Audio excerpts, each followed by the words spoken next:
Bonjour à vous tous. J'ai eu envie de faire cette vidéo concernant une thématique assez cuisante, qui est la thématique de l'ego et le triangle, c'est ce piège, ce triangle dans lequel l'ego tombe souvent, c'est-à-dire notre personnalité, qui est le fameux triangle bourreau, victime, sauveur. Hein. Et je suis tombée sur un texte qui l'exprime tellement bien que je me suis dit, je vais quand même le transmettre. Vous pouvez quand même le lire en ligne. Hein. Ce texte n'est pas de moi, c'est pas moi qui l'ai écrit. Mais je sentais que c'est vraiment urgent maintenant que je puisse, pas forcément le synthétiser, mais en prendre vraiment les thématiques principales pour que cette information vraiment soit intégrée, soit comprise et que ça puisse vous éveiller, ça puisse nous éveiller à nous tous. Quelques brins de lucidité, de prise de conscience sur la manière dont on fonctionne le plus souvent et comment interrompre ce manège, cette roue infernale et sortir définitivement de cette triangulation qui nous tient piégés depuis des générations, depuis notre plus jeune âge et dont on n'a plus besoin pour les temps qui viennent. Donc il est urgent quand même en saisir les principes, les modes de fonctionnement, les thématiques. Ok, ça va peut-être parler à quelqu'un, peut-être pas à d'autres. Néanmoins, je le trouve important et me voilà. Donc, je vais lire quand même des extraits. Donc déjà, il s'agit donc des extraits d'un livre sur le sujet de ce triangle dramatique, un livre de Bernard Raquin qui parle donc de ce schéma, hein, de cette triangulation. Qui s'appelle le triangle dramatique de Karpman. Donc vous allez chercher sur Google, hein, vous allez le trouver. Donc qui explique un petit peu les rôles de chaque élément du triangle. Le persécuteur, donc la victime et le sauveteur. Dans la vie de tous les jours, on est souvent emmêlé dans ce genre de rôle. Et on arrive à les jouer. C'est-à-dire que quand on s'engage dans un rôle, un de ces trois, souvent, inévitablement, enfin même pas souvent, c'est inévitablement, on se retrouve emmêlé dans le rôle suivant. C'est-à-dire, on tourne comme dans un manège, un tour de rôle, dans chaque rôle. Okay, donc le persécuteur, qu'est-ce qu'un persécuteur? Le persécuteur fait souffrir autrui pour tenter de canaliser ses propres peurs et douleurs. C'est quelqu'un qui a souffert. La souffrance est partout, hein, dans chacun de ces thèmes. Quand on endosse le rôle de persécuteur, on tente de s'imposer ouvertement. C'est-à-dire, je dois leur dire comment il faut être et agir car je sais mieux et j'ai raison. La victime se sent impuissante et irresponsable et espère que quelqu'un soulagera son malaise interne. Quand on endosse le rôle de victime, on cherche à dominer en apitoyant autrui. Entre parenthèses, je suis faible et on doit m'aider. Ça, c'est le concept. La pensée racine, inconsciente. Le sauveteur. Le sauveteur vole au secours d'autrui, même quand autrui n'a rien demandé. C'est ça le pire. Pour son propre bien, parfois au détriment de celui d'autrui.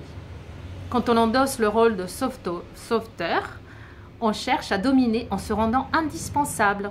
Les autres sont faibles, je dois les aider. Ça me donne de l'importance. Ça me donne une bonne conscience. Ça me soulage de ce que je crois avoir été mes dettes envers la vie, envers le monde, envers ceux qui ne m'ont pas aimé pour celle que j'étais ou celui que j'étais. Du coup, je me mets en quatre pour montrer à l'autre de quoi je suis capable, afin d'être regardée, reconnue, aimée. Donc d'ailleurs, on note un site sur lequel vous pouvez vous rendre, tout en attaché, matransformationintérieure.fr. matransformationintérieure.fr. Le triangle dramatique est un jeu psychologique, c'est-à-dire un scénario pratiqué inconsciemment et qui peut se répéter tout au long de la vie s'il n'est pas conscientisé. Le jeu psychologique est un système de comportement si codifié et habituel qu'il en paraisse naturel. Dans un échange, une relation, si un des protagonistes opte pour un des rôles du triangle dramatique, les réactions se déclenchent automatiquement. On ne se rend même pas compte. Les partenaires se manipulent eux-mêmes l'un l'autre. Ce jeu psychologique nous offre le choix entre trois positions inconfortables, limitantes et douloureuses que nous pouvons endosser à tour de rôle. À savoir, donc là on explique, hein, un peu plus en profondeur, être une victime. La victime se sent impuissante et irresponsable et espère que quelqu'un soulagera son malaise interne.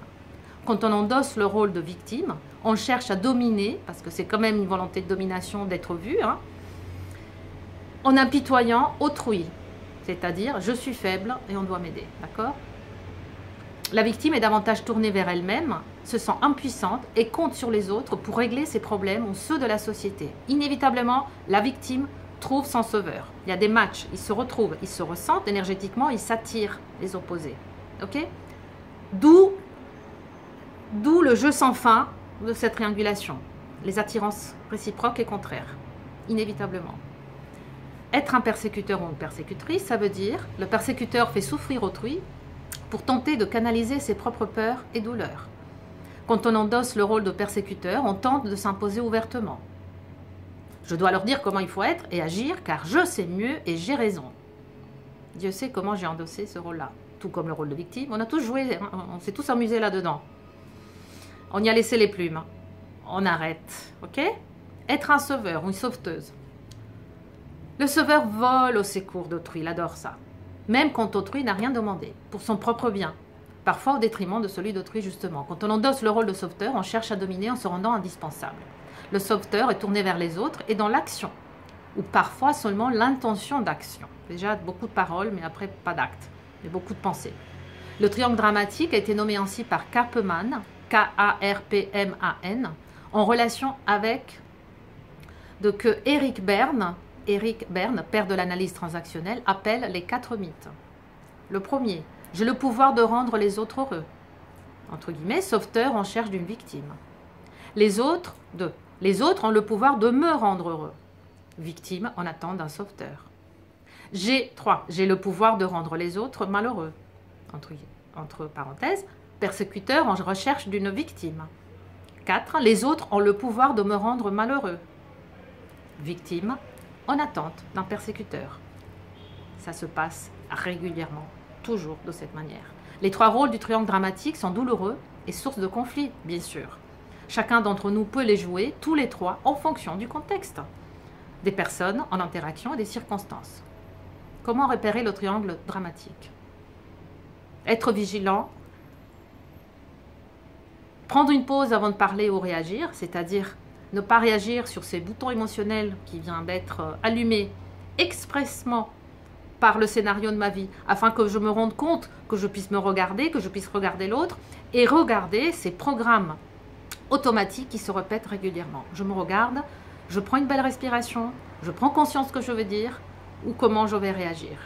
Ok? Sans me culpabiliser, sans me juger, je regarde, j'observe, neutre. Ok?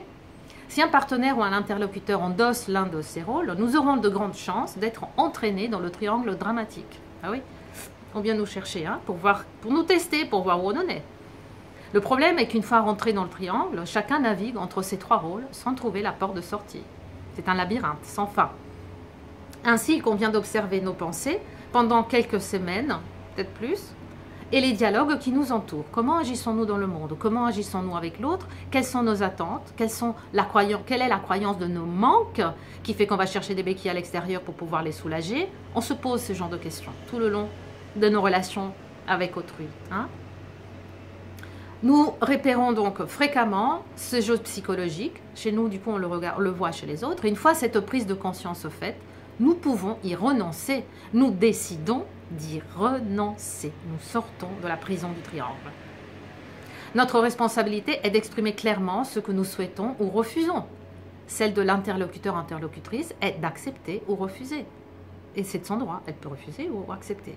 À nous, après, de prendre le chemin le plus cohérent avec notre valeur, avec notre prise de conscience, avec notre décision. En laissant l'autre libre de ses choix, nous nous libérons nous-mêmes, car nous ne sommes plus dépendants des résultats, mais de la qualité de l'interaction. Comme dans toute relation, la qualité dépend de la négociation entre partenaires qui vise une solution gagnant-gagnant. D'accord ? Il s'ensuit ensuite une série de conseils par rapport, on nous propose 8 processus de communication pour éviter d'entrer dans le triangle dramatique. Alors, je ne sais pas si je vais tout vous lire, éventuellement vous allez vous-même regarder, Mais j'aime bien quand même en prendre les notions principales, éventuellement les expliquer, hein, les décrypter. Numéro 1, ne parler que du problème actuel, le sujet en question, en restant au plus près des faits, sans s'en prendre à l'identité de l'interlocuteur, interlocutrice. Ça, c'est difficile. Comment peut-on évoquer le sujet qui fâche, de mal-être, sans en imputer la responsabilité à l'autre? C'est-à-dire, je commence moi-même à prendre ma propre responsabilité par rapport à mon ressenti relatif au sujet en question. Donc, j'en prends acte, je le regarde, je l'observe, je le pose sur la table. Voilà ce qu'il en est de moi. Je parle de moi, je ne parle pas de l'autre. Cela nous amène à éviter les généralisations à travers des mots comme toujours, jamais, tout le temps. Hein. Tu fais tout le temps ça, c'est toujours la même chose. Voilà, on évite. Ou les comparaisons et les tournures négatives. Nous pouvons nous appliquer à dire ce que nous voyons comme si nous étions une caméra. Nous observons comme une caméra. Voilà le sujet. Poser des observations objectives de ce qui est sans interprétation. L'interprétation, c'est encore l'ego qui vient s'en mêler là-dedans. C'est ma personnalité avec, sous le filtre de ma propre histoire, de mes propres programmes, de mon propre vécu, de ma propre souffrance. C'est un muscle qu'on doit, c'est le muscle du discernement qu'on nous oblige à renforcer pour être capable de devenir les observateurs de ce qui est sans en traire des conclusions tempestives. Ok? Éviter les sous-entendus, numéro 2. Les sous-entendus sont sujets à la fois à interprétation personnelle, donc à malentendu bien sûr, et à contre-attaque. Les sous-entendus engendrent demande d'explication, rectification, justification, culpabilisation et donc à nouveau rebelote, conflit. Nous gagnerions à parler de nos émotions et de nos besoins afin de faire des demandes claires en fonction de ce que nous voulons. Et non pas de ce que nous voulons que les autres fassent pour nous pour que j'aille mieux. Non, stop, stop, stop, stop. Donc évidemment, il propose sur ce site la communication non violente. Je ne vais pas rentrer là-dedans, mais c'est un sujet peut-être à explorer, qui peut aider certains d'entre vous à capter comment les mots ont du pouvoir, la formulation de certains sujets ont un pouvoir énergétique énorme, la qualité de l'intention qui se trouve derrière nos mots change complètement la qualité de la réception. On peut dire la même chose avec une palette émotionnelle complètement différente. Et cela change le résultat, le retour. D'accord ? Surtout être capable de dire ce que je ressens, ce que je vois, ce que j'entends, ce que je regarde avec ma caméra, sans rendre l'autre responsable de mon état, sans le culpabiliser, sans le juger. C'est un effort énorme, mais on va y arriver. Car on a le choix dans notre vie entre être heureux et avoir raison, n'est-ce pas? Nous pouvons bien sûr avoir des opinions affirmées, mais il est toujours vain de vouloir les imposer. Surtout si la personne en face ne les a pas sollicitées. On n'a pas besoin d'en rajouter pour justifier une certaine position si l'autre ne pose pas de questions. Complètement inutile. Pour autant, présenter des excuses et reconnaître ses torts ne signifie pas persécuter. On peut toujours dire « je t'ai parlé trop durement », mais on ne peut pas ajouter après « mais si tu arrêtais de faire ci, peut-être que… » Non, parce que là, on revient dans le jeu du triangle, ok? Éviter les reproches. C'est-à-dire que nous finirons toujours par payer d'une manière ou d'une autre des reproches que nous formulons aux autres. Quand nous formulons des reproches aux autres, ces derniers se sentent menacés et adoptent une attitude de réaction et hostile, normale. Il est en revanche possible d'exprimer une insatisfaction sans pour autant s'en prendre à l'autre. Les messages « je » s'expriment à la première personne et la reconnaissance des émotions ne passe ni par la menace, ni par les plaintes. Ni par la menace, ni par les plaintes. Le processus de communication non violente peut être utile à cet effet. D'accord? Je ne vais pas rentrer là-dedans parce que c'est tout un monde qui nécessiterait des heures de transmission, mais là, ce n'est pas le moment. Mais allez chercher, allez faire vos recherches personnelles si vous sentez que cela peut vous aider. Ne pas psychologiser ni théoriser. Ayez le courage de poser des questions et d'exprimer ce que vous voulez vraiment. Communiquer le plus clairement possible avec les autres afin d'éviter le malentendu, la tristesse et les drames. Avec ce seul accord, vous pouvez transformer votre vie. Soyez simple, soyez clair, dites votre vérité par rapport à votre jeu. Et on peut prendre un engagement envers nous-mêmes pour y parvenir. Cet engagement peut prendre la forme d'un contrat du genre « je suis responsable de mes émotions et je dis ce que je ressens ». Je prends la responsabilité d'identifier, de formuler mes besoins et de faire des demandes claires. Ça, c'est le contrat que je fais avec moi. Je m'engage à être franc, franche, m'abstenir de juger en parlant de moi, mes émotions, mes besoins, plutôt que de l'autre. Toujours parler de soi parce que l'autre nous renvoie à soi, c'est notre miroir. Ok? Éviter les jeux de pouvoir. Ne pas me soumettre, mais ne pas non plus me poser ni en bourreau, ni en victime, ni en persécuteur. Ne pas faire quelque chose qui va à l'encontre de mon élan vital. Ne pas me forcer à faire quelque chose dont j'en ai pas envie, mais chercher à concilier mes besoins et celui des autres dans une solution gagnant-gagnant. Il faut que tous y retrouvent son équilibre. Il faut que tout le monde y retrouve son équilibre. Et il est parfois difficile, même souvent, d'assumer en permanence la responsabilité de nos comportements, émotions et besoins. Mais c'est une grande décision pour notre épanouissement personnel et relationnel, bien sûr.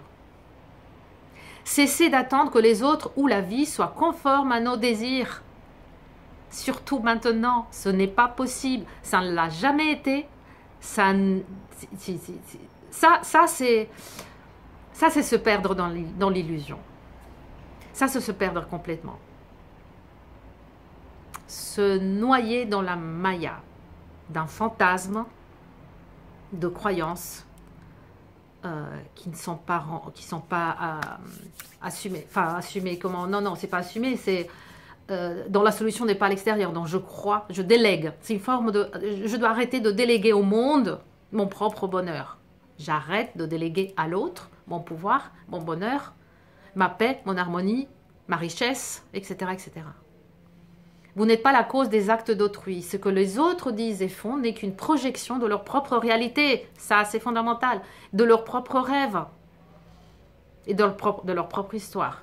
Lorsque vous êtes immunisé contre les opinions et les actes d'autrui, vous n'êtes plus victime de souffrances inutiles. Ok? Ça, c'est Don Miguel Ruiz qui le dit. Les accords toltèques. Ça aussi, c'est une bonne lecture.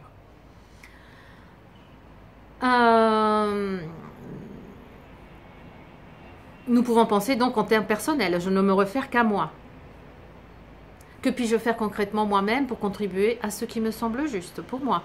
Que puis-je construire pour participer à un monde plus beau et prendre du recul en se décentrant de nous, de la situation et du présent? Faire preuve d'empathie. Avoir vraiment envie de comprendre l'autre, ce que l'autre ressent. Quelle est sa réalité, quels sont les besoins qui les motivent est une clé pour une relation non violente. Cela ne signifie pas que les conflits seront absents de la relation, mais qu'ils ne dégénéreront pas en jeu psychologique, car ils seront envisagés comme des opportunités. Des opportunités d'en apprendre plus sur l'autre et de construire une relation authentique et respectueuse, à partir du moment où je suis en relation authentique et respectueuse avec moi-même. Sinon, ça ne fonctionne pas. L'empathie et la communication non violente ne doivent pas être comprises comme des outils de manipulation positive pour arriver à nos fins, bien sûr, mais comme des moyens de se rendre mutuellement la vie plus belle. Donc, être capable de concilier les besoins des uns et des autres. Ok? Ralentir. La communication non violente est une invitation à la lenteur. La lenteur, dans la lenteur, il y a quoi? Il y a une notion de respiration. Il y a une notion de patience. Il y a une notion de je m'arrête dans le moment présent. Je reste ici. C'est-à-dire, j'arrête de projeter dans mon futur ou de ramener les expériences de mon passé, polluer mon présent. Avec les craintes d'un futur qui n'existe pas, des projections fantasmatiques d'un futur qui n'existe pas, et les souvenirs d'expériences passées dont je crois qu'inévitablement, le risque est qu'elles se répètent dans le moment présent. Et j'attribue à différentes personnes des rôles qui m'ennuient, entre guillemets, dont l'expérience m'a fait nuisance dans le passé, et je leur mets ce rôle en fonction des arguments. Je leur applique ce rôle au niveau de leur identité. Ça, c'est un jeu au massacre. Donc, je m'arrête, je reviens dans la lenteur d'une envie de compréhension. La lenteur, pour incarner une lenteur, c'est la respiration, on y arrive par le souffle. Donc, quand vous vous rendez compte que quand on est énervé avec quelqu'un ou quand il y a quelque chose qui se passe mal, on a le souffle court, ça s'arrête là, on ne respire pas. Du coup, tous nos, comment dirais-je, tous nos boutons rouges là sont tous en rouge fou là. Donc on est encore plus du fait de la disharmonie de nos systèmes sympathiques et parasympathiques, on est davantage dans la réaction. Donc je prends une respiration avant de réagir afin qu'une action consciente se pose dans une respiration lente dans laquelle j'intègre mon corps, je me re-enracine dans mon corps, je ressens véritablement. J'écoute mon ressenti, en fonction de mon ressenti, je pose une information.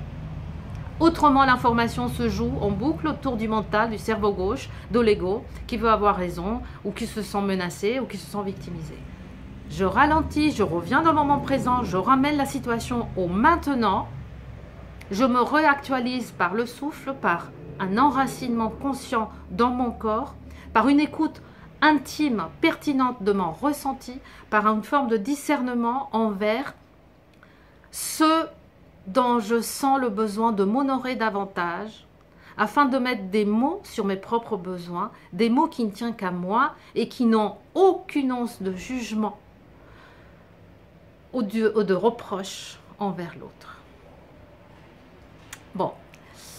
Voilà, je crois que je vais m'arrêter là. Il y a beaucoup plus à dire, mais j'avais vraiment envie aujourd'hui, parce que c'est une thématique tellement actuelle, de mettre juste des points de référence. Je vous invite vraiment à aller chercher, à regarder dans votre vie comment ce fonctionnement vous a peut-être pris en otage, comment s'en sortir. Allez chercher, je vous ai donné le nom du site, je vous ai donné le nom du monsieur, hein, vous allez chercher sur Google, et faites des exercices. Mettez-vous au défi au quotidien de vous regarder ou de regarder le monde sous ce filtre. Et sortez de là. Sortez du triangle. Soyez libre. Soyez un maître de sagesse. Ok? Et ben, je vous encourage. Et je suis sûre qu'on va tous y arriver. Prenez une bonne respiration. Et à bientôt pour de nouvelles aventures dans le monde libre. Des humains libres. Bye bye.